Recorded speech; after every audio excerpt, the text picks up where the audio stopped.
ሰላም ጤና ይስጥልን የፋና ፖድካስት ተከታታዮች እንኳን ለመስቀል በዓል በሰላም አደረሳችሁ። እንግዲህ ዛሬ የመስቀል በዓል ነው። መስቀል ለምታከብሩ ኢትዮጵያውያን በሙሉ እንኳን አደረሳችሁ ለማለት እንወዳለን። የበዓል ልዩ ዝግጅታችንን ጀምረናል። በዚህ በበዓል ልዩ ዝግጅታችን መስቀልን የመስቀል ታሪክንና ተያያዥ ጉዳዮችን አንስተን ውይይት ለማድረግ እንግዳ ጋብዘናል። እንግዳችን በኢትዮጵያ ኦርቶዶክስ ተዋሕዶ ቤተክርስቲያን ሕዝብ ግንኙነት መምሪያ ኃላፊ የሆኑትን መጋቤ ሰላም ቀሲስ ሰለሞን ቶልቻን ጋብዘናል። እንኳን ደህና መጡ። እንኳን ደህና ቆዩ። እንግዲህ ዛሬ መስቀል በዓል እየተከበረ ነው በመላው ሀገራችን። መስቀል እንግዲህ ታሪኩ ሲጀመር ስለ ድህረ ስቅለት ከስቅለት ጋር ስለተያያዘ መስቀል እስኪ ስለ ድህረ ስቅለት መስቀል ታሪክ ያገናኙና ያወሩ። እንግዲህ የመስቀል በዓል በክርስትናው ዓለም መስቀል ስንል ትልቅ ትርጉም ያለው ነው። የመስቀል በዓልም እንደዚሁ ከክርስቶስ መስቀል ጋርና የመስቀልን ትርጉም በመያዝ የምናከብረው ነው። በአጠቃላይ እንደ ኢትዮጵያ ብቻ ሳይሆን የመስቀል በዓል ለመላው ዓለም ትርጉም የሚሰጥ በዓል ነው። እንደ ኢትዮጵያ ኦርቶዶክስ ተዋሕዶ ቤተክርስቲያን የመስቀል አከባበር መከበር ከጀመረበት ጊዜ ጀምሮ በዓሉ እየደመቀ እያማረ የተሳካ ወይም ደግሞ ሕይወት ያለው ሊቋረጥ የማይችል ዘመን ተሻጋሪ እስከ ምጽአተ ዓለም እስከ ዓለም ፍጻሜ ድረስ ቅድስት ቤተክርስቲያናችን የምታከብረው ነው የመስቀል በዓል። እንግዲህ መስቀል ስንል መሰረታዊ የሃይማኖት ትርጉም ያለው ነው። በብሉይ ኪዳን ስርዓት መስቀል የተረገመ የተወገዙ ሰዎች ወንጀለኞች የሚቀጡበት ነበረ። በብሉይ ስርዓት የነበረውን ታሪክ ስንመለከት ኋላ ግን አይሁድ ክርስቶስን በአንደበቱ ስህተት በቃሉ ሐሰት ያልተገኘበትን እውነተኛውን አምላክ በግፍ ገርፈው በግፍ የሰቀሉት ወንጀለኛ ነህ ሲሉት በመስቀል ላይ ነው። ከዛ በፊት እንግዲህ ቅድመ ክርስቶስ የመስቀል ትርጉም ወንጀለኞች የሚሰቀሉበት የሚቀጡበት ነው። ጌታችን አምላካችን ኢየሱስ ክርስቶስ ለስም አጠራሩ ክብር ይግባውና እውነተኛ አምላክ ነው። አይሁድ በክፋት በመቀኝነት እውነተኛውን አምላክ በራሱ ፈቃድ በአባቱ ፈቃድ የሰው ልጆችን ለማዳን ወደዚህ ዓለም የመጣውን ጌታ በመስቀል ላይ ነው ወንጀለኛ ነህ ሲሉት የሰቀሉት። እሱ ግን ለአምላክነቱ ክብር ይግባው የሰው ልጆችን ከሞት ቀንበር ነፃ ሊያወጣ በመስቀል ላይ ነው ደሙን ያፈሰሰው።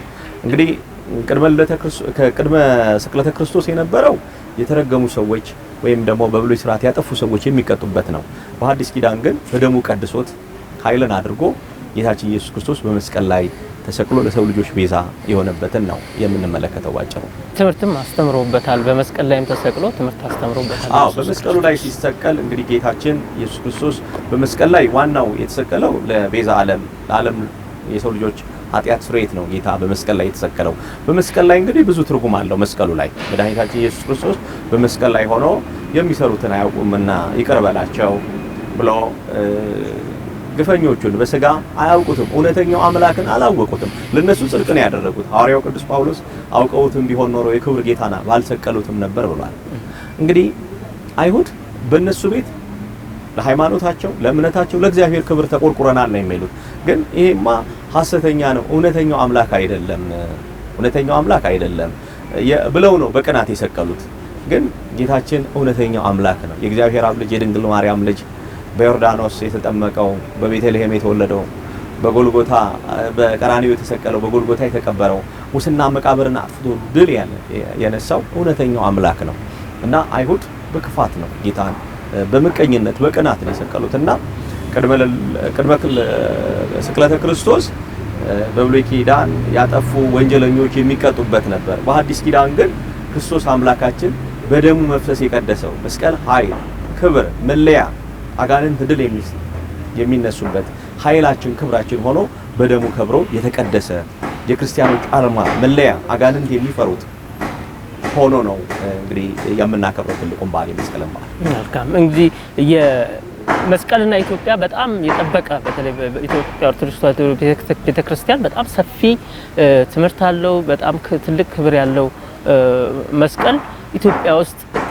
ኢየሱስ ክርስቶስ የተሰቀለበት መስቀል ግማደ መስቀሉ በግሸን ደብረ ከርቤ ይገኛል ይባላልና ወይም ደግሞ ኢትዮጵያና መስቀልን እስኪ ደግሞ አገናኝተው ከታሪኩ ጀምረው እስኪ ደግሞ ስለሱ መስቀል በዓለ መስቀል ወይም ደግሞ የመስቀል ትርጉሙ ቀደም ሲል እንደገለጽኩት ነው።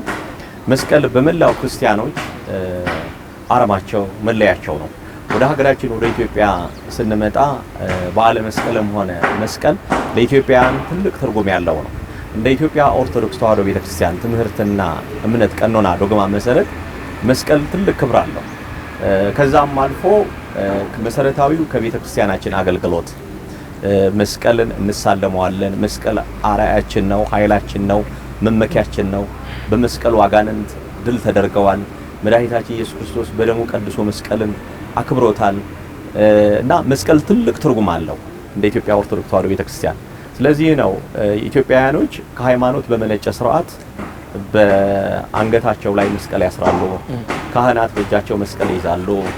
አገልጋዮች፣ ቀሳውስት፣ መነኮሳት፣ ብፁዓን ሊቃነ ጳጳሳት፣ ቅዱስ ፓትርያርኩ መስቀል መለያቸው፣ የሚያምኑበት፣ የሚሰብኩት፣ የሚኖሩበት ህይወታቸው የአገልጋዮች ህይወት በሙሉ መስቀል ነው። በክርስቶስ ስም የምንቀበለው መከራ ሁሉ መስቀል ነው። ከዚህ አኳያ አገልጋዩ ይሄንን ሲያደርገው አብያተ ክርስቲያናት በመስቀል ስም ይታነጻሉ። ክርስቲያኖችም ደግሞ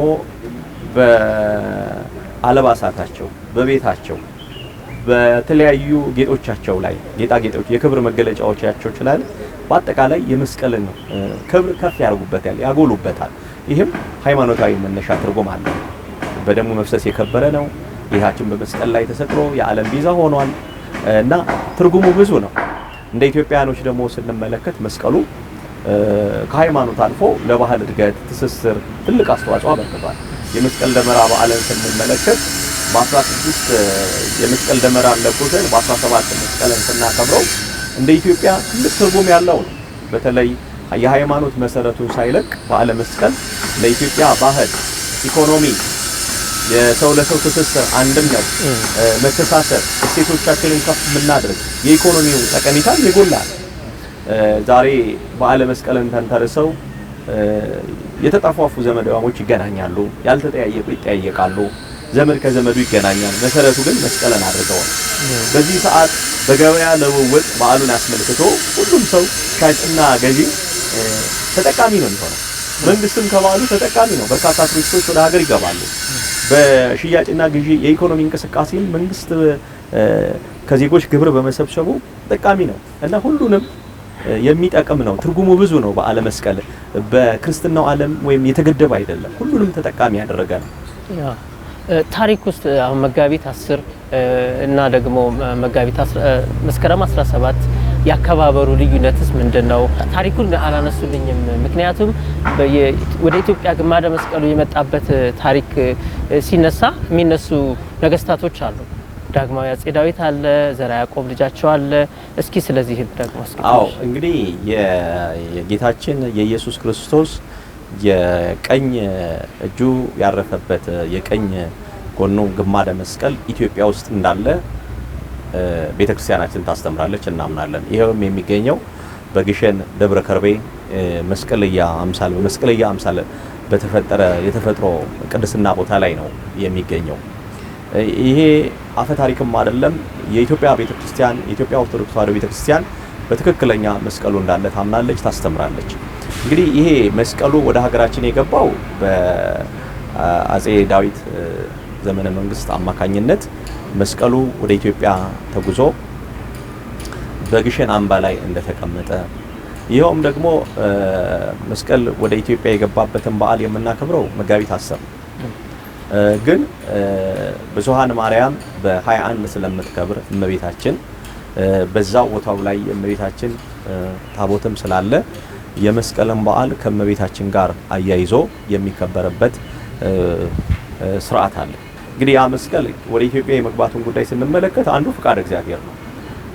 ፍቃድ እግዚአብሔር ነው። ነገስታቱም እግዚአብሔርን የሚፈሩ ሃይማኖታቸውን የሚወዱ ስለነበረ መስቀሉ ወደ ሀገራችን እንዲገባ ሆኗል። ሀገራችን የታደለች ናት። የክርስትና ሃይማኖት ቅድሚያ ከተስፋፋባቸው ክርስትናን በትክክል ከነክብሩ ከነትርጉሙ ከነህይወቱ የምትኖርበት ሀገራችን ኢትዮጵያ ናት።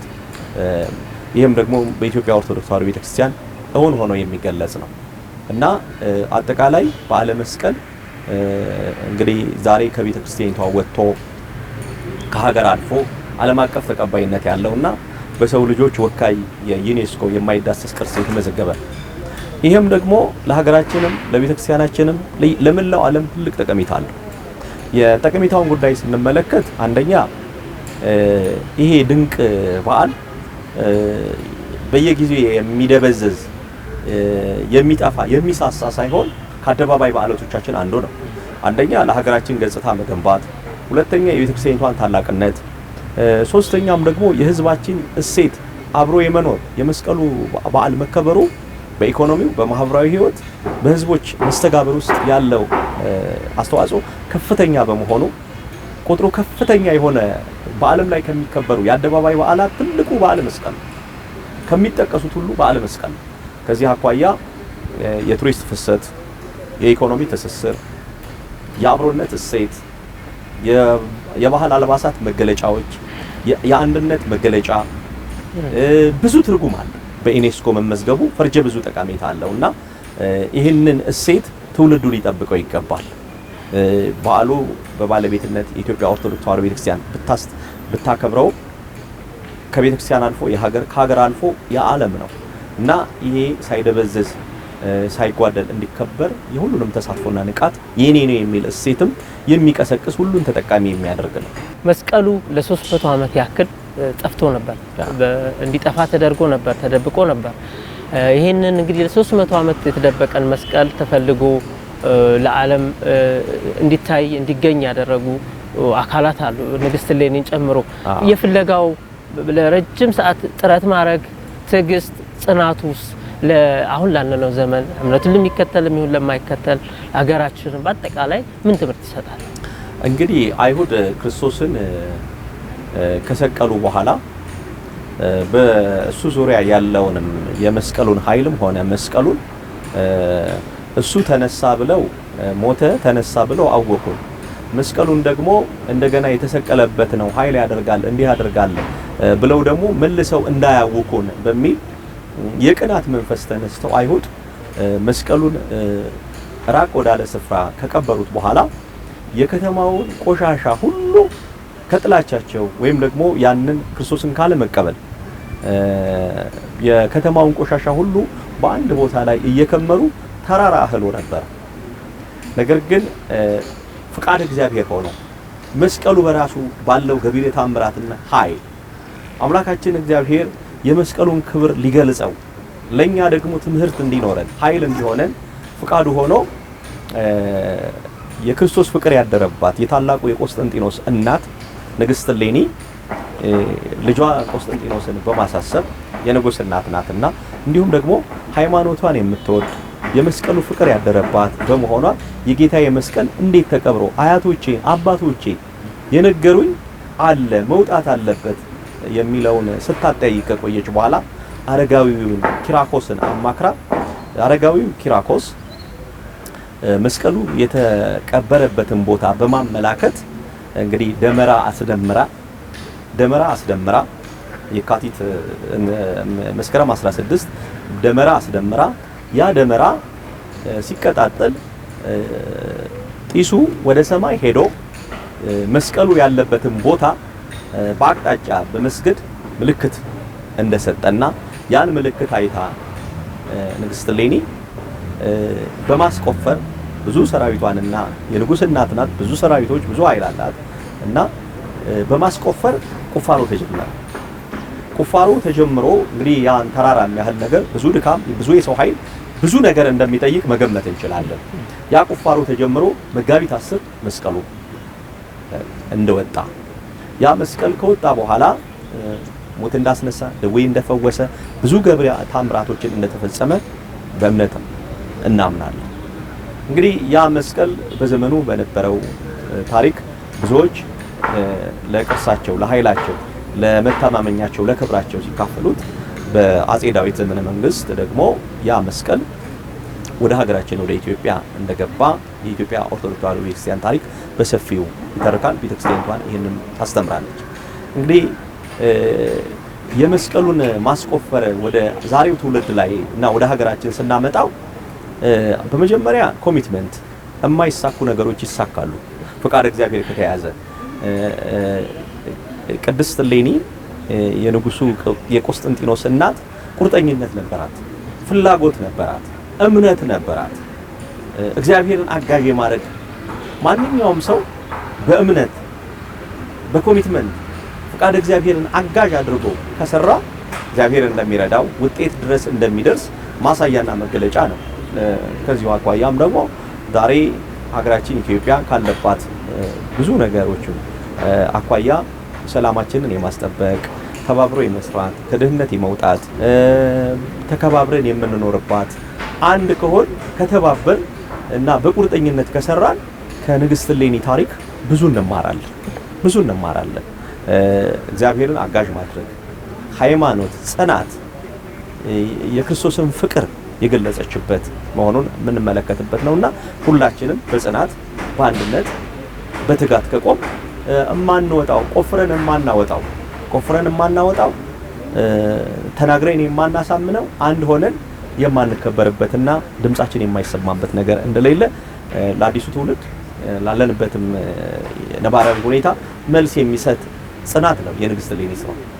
መልካም እንግዲህ በዓሉ በአጠቃላይ ትውልዱ በዓሉ የበለጠ እንግዲህ የኢትዮጵያም ከመሆን አልፏል፣ የቤተ ክርስቲያን አልፎ የሀገር ሆኖ ሀገርም የዓለም ሆኗል። ይሄ ነገር የበለጠ እንዲደምቅ እንዲቆይ ሀገራችንም ብዙ ጥቅም እንድታገኝበት ትውልዱ ምን ማድረግ አለበት? በመስቀል ዙሪያ የመስቀል በዓል መሰረታዊ ሃይማኖታዊ ትርጉም ነው። መነሻው መስቀል ነው ካለ ክርስቶስ ነው የተሰቀለበት። ክርስቶስ የተሰቀለበት መስቀል ደግሞ ምልክታችን ነው፣ አርአያችን ነው፣ ኃይላችን ነው፣ ክብራችን ነው። ሁለተኛው ደግሞ መስቀል ስንል የክርስቶስን መከራ ነው። የክርስቶስ መከራ በልባችን ውስጥ ያለ ነው። ስቅለቱንና ሞቱን ሁሌ በልባችን ነው የምናስበው። መስቀሉን በአንገታችን፣ በልብሳችን፣ በመገለጫ በሆነው በሁሉ ነገራችን ላይ ምልክት ስናደርግ የተሰቀለውን ክርስቶስን ነው የምናስበው። ከዚህ አኳያ ትርጉሙ ትልቁ ክርስቶስ ለኛ እንደሞተ ቤዛ እንደሆነ ሞትን ድል አድርጎ ለኛ ሲል እንደተነሳና ሕይወትን እንደሰጠን የምንሰብክበት ነው የመስቀል ትርጉሙ ትልቁ። ሁለተኛው ደግሞ የመስቀሉን በዓል ሥርዓት ስናከብር ከክርስቶስ ለመስቀሉ ካለን ፍቅር የተነሳ ከዚህ አኳያ ኢትዮጵያውያን መላው ዓለም በተለይ ኢትዮጵያውያን ይህንን በዓል የሰላም በዓል ነው፣ የፍቅር በዓል ነው፣ የአንድነት በዓል ነው። በአንድነት ማዕድ የምንቆርስበት ነው፣ በአንድነት የምንጸልይበት ነው፣ በአንድነት ለምስጋና የምንቆምበት ነው፣ የጠፉትን የምንፈልግበት ነው፣ የታሰሩትን የምንጎበኝበት ነው። ስለዚህ ይህንን መስቀል ስናከብር የተጣሉትን በማስታረቅ የተራራቁትን በማቀራረብ ኢትዮጵያዊ አንድነታችንን የምናጠናክርበት ህሙማንን ሁሉ የምናጽናናበት በእስር ያሉትን በምህረት እንዲጎበኙ የምናደርግበት ከሀገራቸው ወጥተው ያሉትን ሁሉ ደግሞ የሀገር ፍቅርን የአብሮነት እሴትን እንዲይዙ እንዲኖራቸው የምንሰብክበት ነውና በዓለ መስቀል ኢትዮጵያ ከማይዳሰሱ ቅርሶች መካከል በርካታ ቅርሶችን በዓለም ቅርስ መዝገብ አስመዝግባለች። ይሄ ትልቁ የአደባባይ በዓል ሆኖ የተመዘገበው በዓለ መስቀል ደግሞ ሁሉንም ኢትዮጵያዊ የክርስትና እምነት ተከታይ የእምነቱን ተከታዮች አይደለም። በዓለ መስቀል እንደ ኢኮኖሚ ስናይ ሻጭ ገዢውን ካገናኘ በሃይማኖት የምትገድበው ብቻ አይደለም። ሀገርን ከጠቀመ ደግሞ በሃይማኖት ብቻ የምትገድበው አይደለም። የኢኮኖሚ ጠቀሜታው፣ የማህበራዊ እሴት ትስስሩ፣ የአብሮነት፣ የአንድነት የተጣላ የሚታረቅበት ወዳጅ ዘመድ የሚጠያየቅበት ትርጉሙ ብዙ ስለሆነ ልንጠብቀው፣ ልንንከባከበው፣ ልናደምቀው ለሌሎችም ምሳሌ ልናደርገው የሚገባ አኩሪ ሃይማኖታዊ ባህላዊ እሴታችን። ስለዚህ በዓለ መስቀል ለሰው ልጆች ሁሉ ሰላምን፣ ፍቅርን የምናወጅበት በዓል ነው። እንግዲህ በዓሉም የተከበረ ስለሆነ ለመላው በዓሉ ለሚያከብሩ ደግሞ የእንኳን አደረሳችሁ መልእክት ያስተላልፋል። መላው በሀገር ውስጥም በውጭም ያላችሁ የኢትዮጵያ ኦርቶዶክስ ተዋሕዶ ቤተክርስቲያን እምነት ተከታዮች፣ የበዓሉ ባለቤቶች እንዲሁም መላ ኢትዮጵያውያን ይህ ቤተክርስቲያኒቷ በዋነኛነት የምታከብረው ታላቅ የአደባባይ በዓል የመስቀል ደመራ በዓል ኢትዮጵያ ከማይዳሰሱ ቅርሶች ያስመዘገበችው አንዱ ትልቁ አኩሪ ቅርሳችን ነው።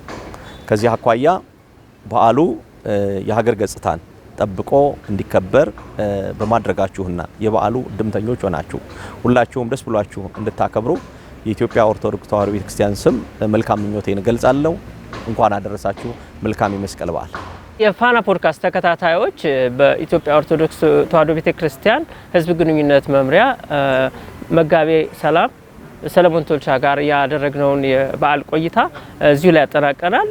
አብራችሁን ስለነበራችሁ አመሰግናለሁ። እኔም ቴዎድሮስ ሳህለ ከመላው የካሜራ ባለሙያዎች ጋር አብረናችሁ ቆይታ አድርገናል። ሰላም ቆዩ።